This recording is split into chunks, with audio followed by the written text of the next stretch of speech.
For years, Officer Danvers believed he could plant evidence and walk away untouched. He'd done it before, quietly, easily, always against those who couldn't fight back. But this time, he picked the wrong woman. Celeste Ward wasn't just another black driver on a quiet Virginia street. She was calm, composed, and fully aware of what was unfolding. Danvers saw silence and assumed guilt, but he was wrong, because when they picked Celeste Ward, they didn't know who they were messing with. They didn't know she was a covert CIA operative, trained, connected, and carrying the power to expose everything they thought they had buried. What came next wasn't just a courtroom drama.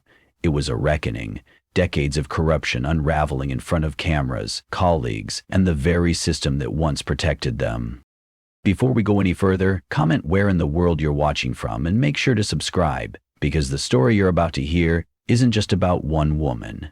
It's about all of us. A pale morning sky hovered over the precinct as cold fluorescent lights flickered overhead.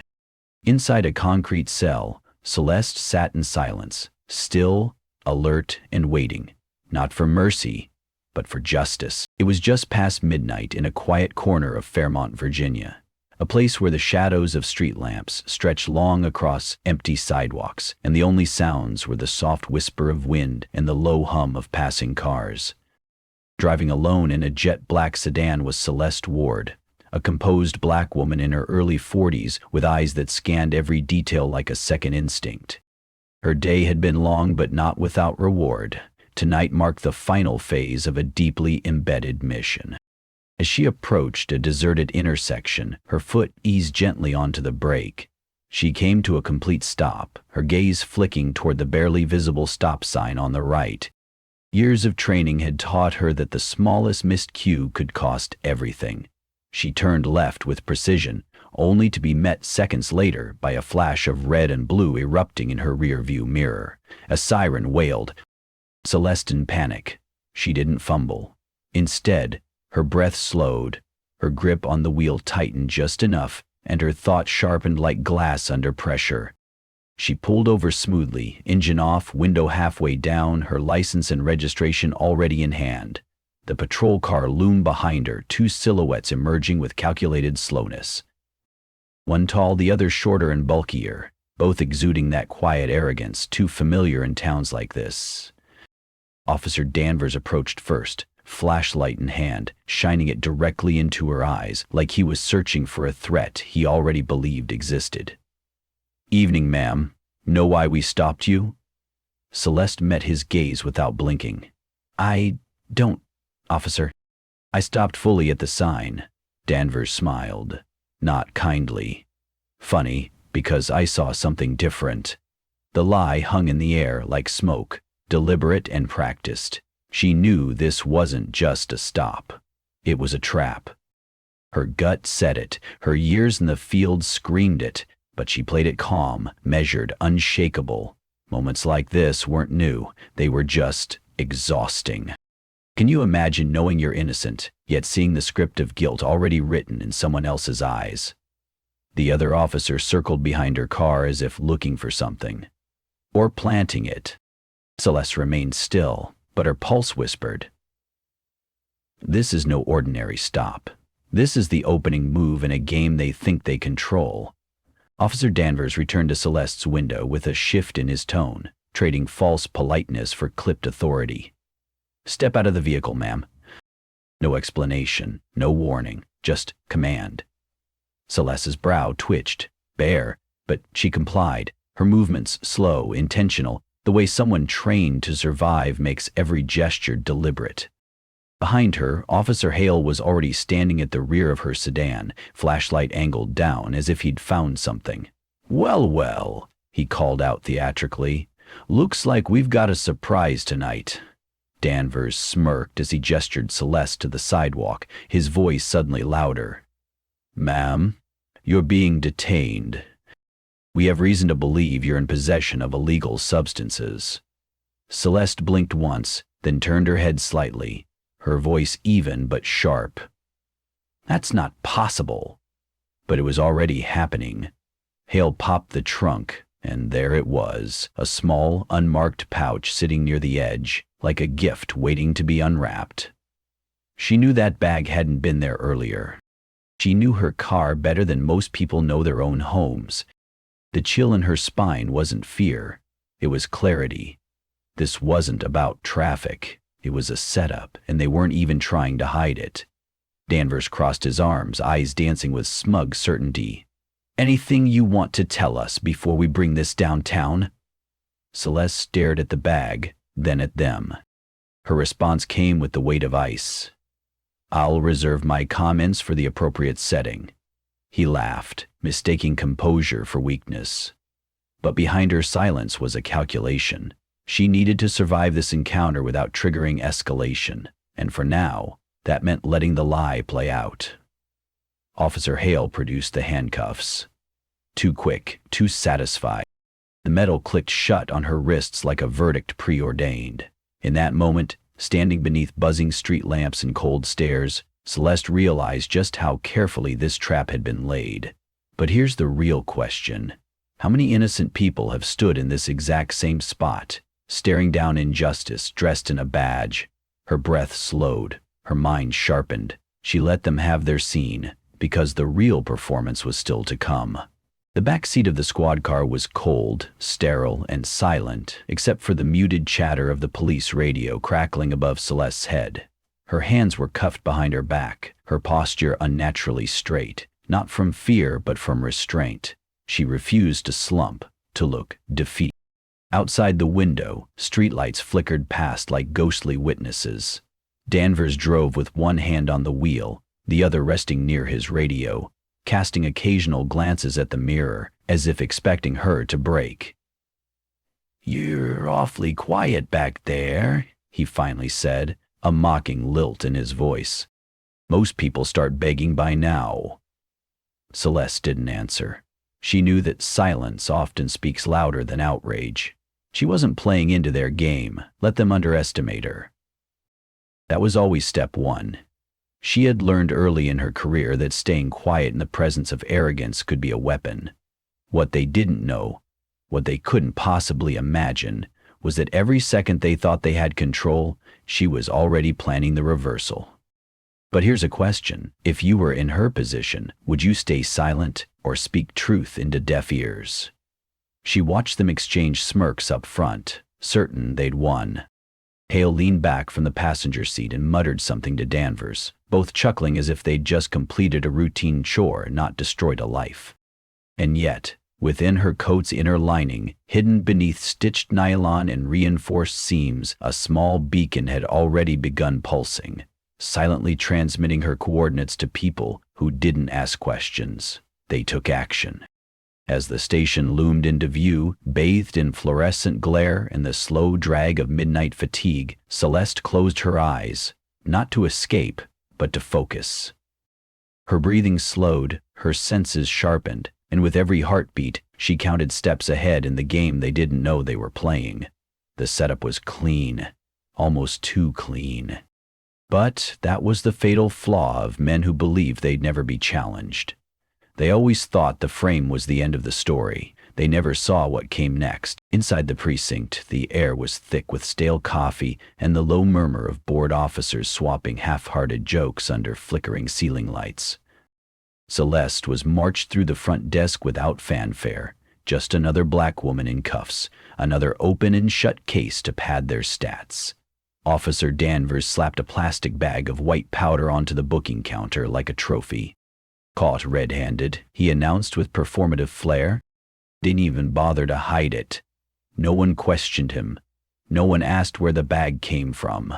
No one looked at Celeste, really. They saw what they wanted to see, but not everyone was numb to it.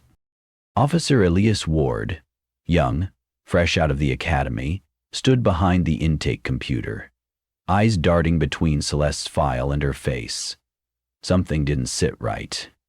She didn't look like someone caught off guard. Her expression wasn't frantic or defensive. It was measured, composed, almost patient. And then there was the bag, suspiciously unmarked, sitting conveniently at the edge of the trunk. Too easy. Too convenient. Ward's hand hovered over the keyboard, hesitating before entering the charge. He'd only been here a few months, but he already understood the unspoken rules. Question nothing, trust your own kind, and keep your head down.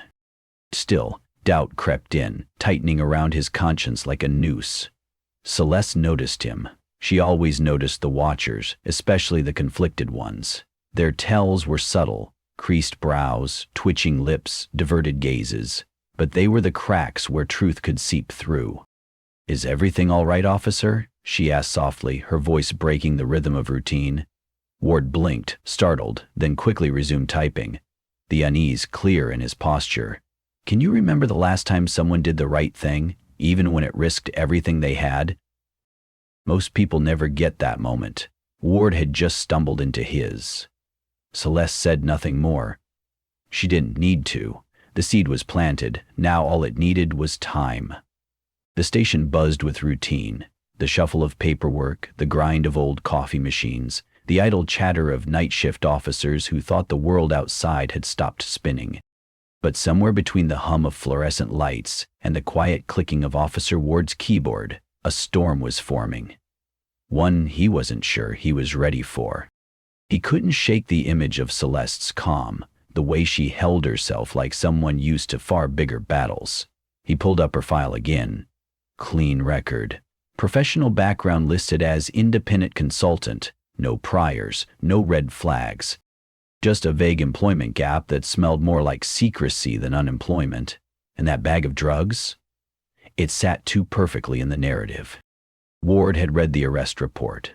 Danvers claimed she was nervous, gave consent to search, and was caught with obvious intent to distribute. But none of it matched what he had seen with his own eyes. Celeste hadn't been nervous. She had been still, focused, controlled. He watched the hallway monitor, saw her seated alone in the holding cell, silent and still, like a chess player studying the board. He couldn't prove anything, not yet. But doubt gnawed at him like rust through steel. How many other cases had passed through this station just like hers? What if those people didn't have someone watching? What if they never got out? He turned toward the break room, where Danvers and Hale were laughing again, their voices loud, careless. "She thinks she's smarter than us," Danvers joked, sipping stale coffee. "Let her. She'll be crying by sunrise." Ward clenched his jaw, the sound of their smugness making his stomach twist. They were too comfortable, too rehearsed. Hadn't anyone noticed the pattern, or did they just not care? And if he said something, who would even listen? That's the hard part, isn't it? Knowing something is wrong, but realizing that speaking up might cost you everything. Ward stood there for a long moment, caught between duty and fear. But in the shadows of that station, something inside him began to shift. Doubt had become conviction, and conviction was dangerous. Officer Ward didn't sleep. Long after the break room lights dimmed and the night crew drifted into bored silence, he stayed at his desk, eyes locked on the glowing monitor. Every keystroke felt like a trespass. He pulled the arrest logs from the past year, dozens of entries, each bearing the names Danvers and Hale. The patterns emerged fast and ugly. Minor traffic stops, sudden searches, unmarked narcotics, defendants with black or brown skin. It was a web-tidy, repetitive, and damning. Ward's pulse pounded as he clicked through the files, reading the same language repeated like a script. Driver consented to search. Contraband discovered in trunk.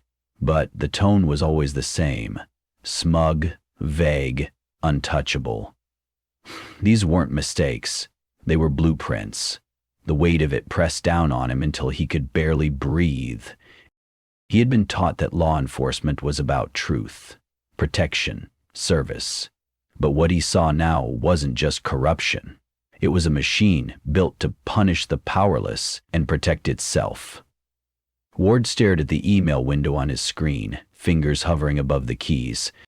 What would happen if he sent it? Who would believe him over two decorated senior officers? Who would protect him?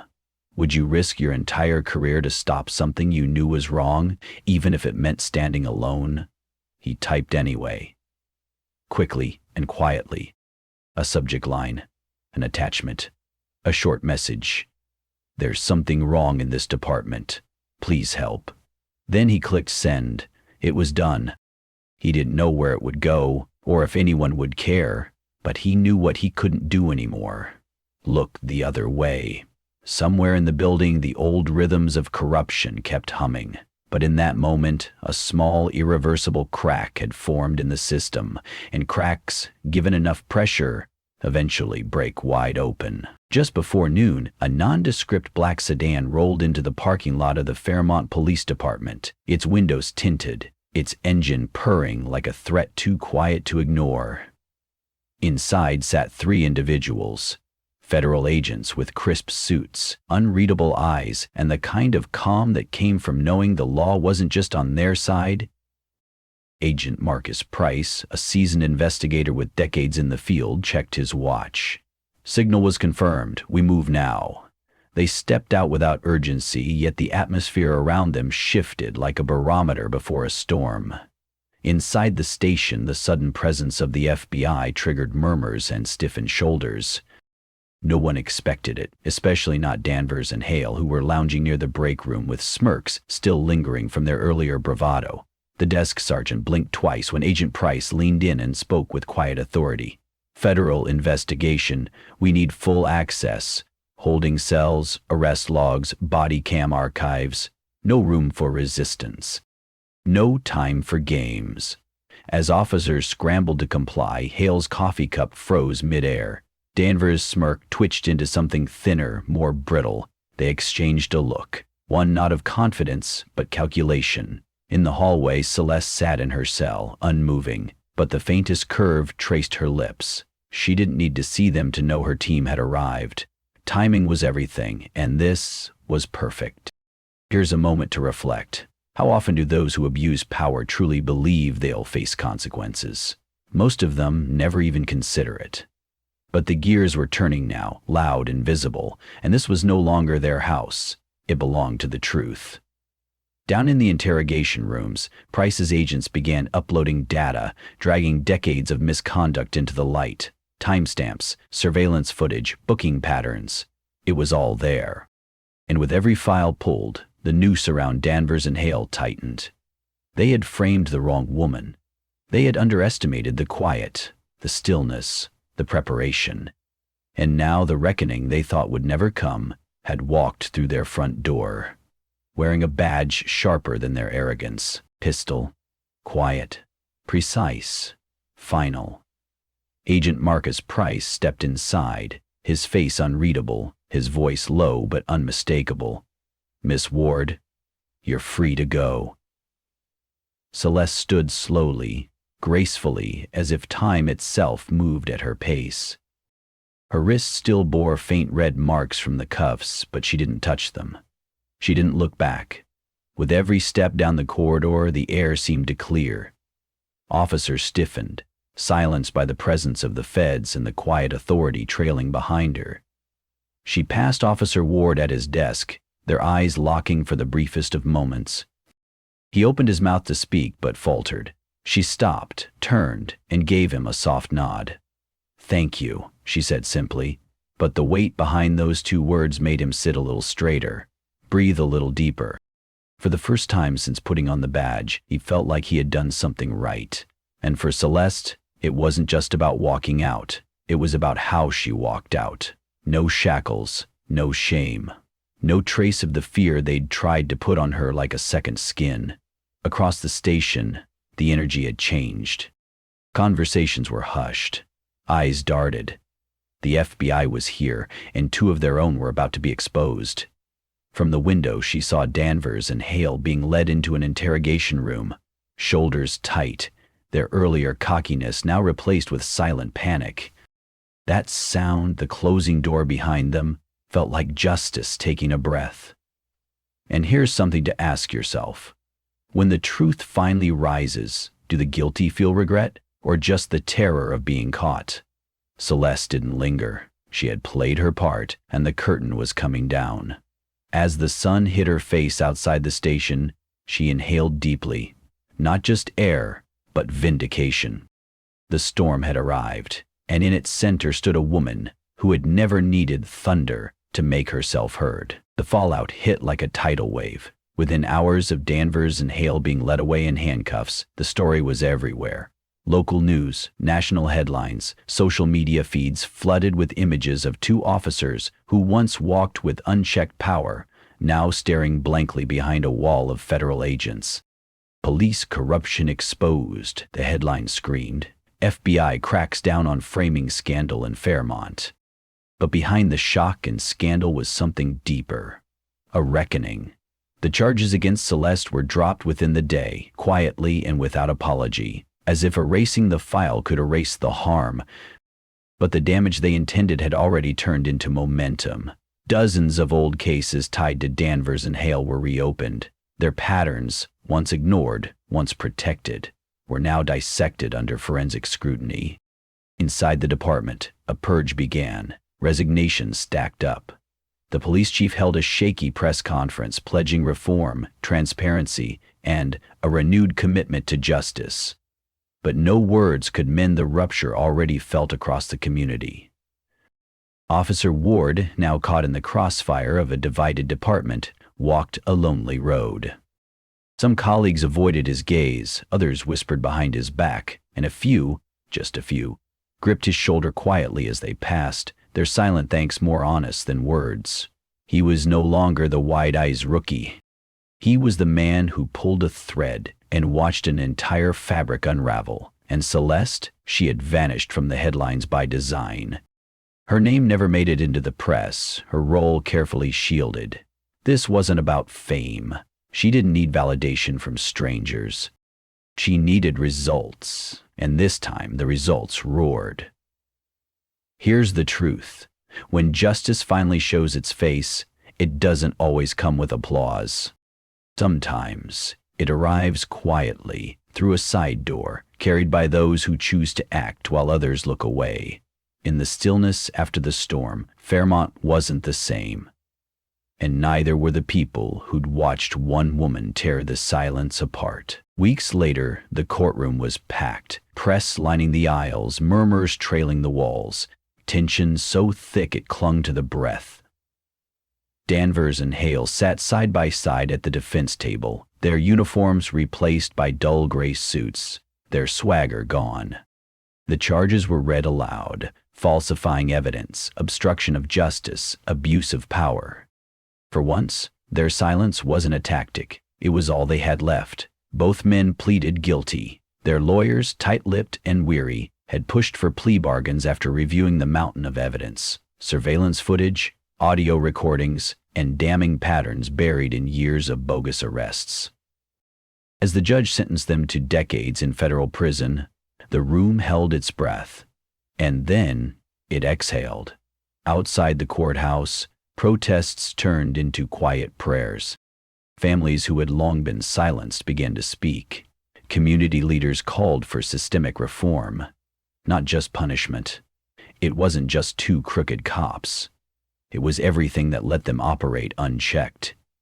Inside a small cafe on the edge of town, Celeste met Officer Ward one final time. The place was quiet. No cameras, no files, just two people who'd walked through fire and come out changed. "I wasn't sure you'd come," Ward said, his voice low, fingers nervously turning his coffee cup. Celeste smiled faintly. "You earned this conversation." He looked down, conflicted. I don't know if it mattered. The department's still broken. There's still more of them out there." Celeste didn't flinch. "It mattered to the people they hurt. It mattered to you. That's how change begins, not in waves, but in ripples." And then she stood, her hand already brushing against the leather dossier at her side. A new assignment, a new name, another mission. "What happens now?" Ward asked. Celeste glanced toward the door, her voice calm and steady. "Now, I move on. There's always another fight. Can you feel that? The moment when survival transforms into purpose? when doing the right thing becomes not an act, but a way of living. That's the heartbeat of justice. And for Celeste Ward, the road didn't end with vindication. It began there. Sometimes the most powerful kind of strength is the quiet kind, the kind that doesn't shout, but stands firm when the world tries to push it down. Celeste's story reminds us that dignity is not something others can take from us, even when they try. It lives in how we carry ourselves in the face of injustice, in the stillness between action and reaction, in the moments we choose courage over comfort. For many of us who've lived long enough to see the same patterns repeat, it's easy to feel tired or even helpless. But one act of integrity, one choice to speak up or simply refuse to look away, can ripple outward and make all the difference. Justice may not come quickly, and truth doesn't always roar, but it waits. It waits in quiet hearts, in watchful eyes, and in people who've learned that doing the right thing rarely means doing the easy thing. Maybe the lesson here isn't just about exposing wrongdoing, but about remembering that we all carry a quiet power to protect, to notice, to act when it matters most. And sometimes, that's enough to change everything. Celeste sat alone on a park bench as golden light filtered through the autumn trees. No applause marked her victory. No headlines bore her name. But in that quiet morning air, there was a kind of peace, earned, not given. The storm had passed, and though the wounds ran deep, so did the strength it took to endure them. Hers was a power that didn't seek attention, only truth. And in choosing not to fight with noise, she had made space for something stronger, justice that speaks through action, and healing that begins in stillness. What comes next is not simple. Systems take time to rebuild.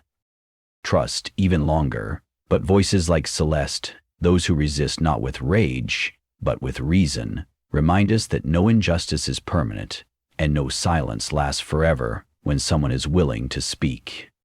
If this story stayed with you, share it. Subscribe to Echoes of Racism so these voices don't fade into silence. In the meantime, I've chosen 2 stories I think will move you just as much. Take care, and we'll see you soon.